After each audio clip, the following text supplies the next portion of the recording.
Eiffel Tower. It was an amazing experience. I would never, ever, ever, ever walk up those stairs again. If that's not a paradigm, it's a decision. It was, it is a decision. Those tiny staircase and a ton of people walking up there with you, and you're, going one crawl at a time. It was not my greatest experience, and I choose not to do that again. But we came out and we headed into the rapids, they call it, and we're on trains here. And we're in there and we noticed that people were coming off of the train. And we stayed, and we were the only ones who were left on the train. And I'm looking at my daughter, and she's looking at me, and I'm looking at her. We're getting off at the next stop because that's where we came on, Champs-Élysées. So we looked around, and then when the train stopped, we came out. And when we started walking in underground, we noticed that we were the only ones walking under there. And I looked and I saw these big, absolutely massive rails, and I'm seeing the locks on the gates, and they were like prison gates, and the locks were huge, but they were all locked. There was no way for us to get out. No way.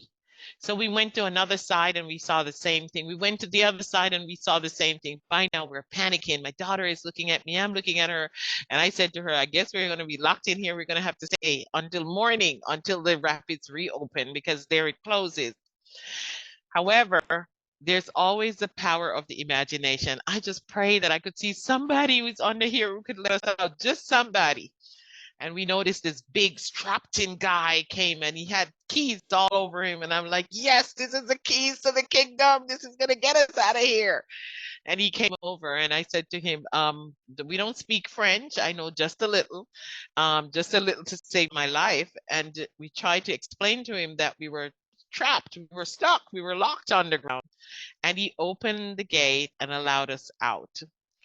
When we do not know the laws of the universe, we can get stuck.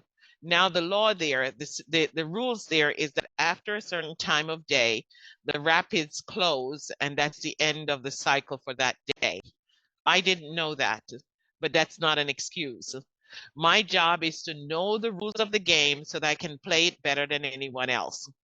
It's also in your success in life. You better know the rules of what causes success and continues to give you progression in success. And you ultimately will live a life of joy and happiness, moving from one success to the others with learning curves, but one success to the other, because you're able to make great decisions based on your knowledge of the law.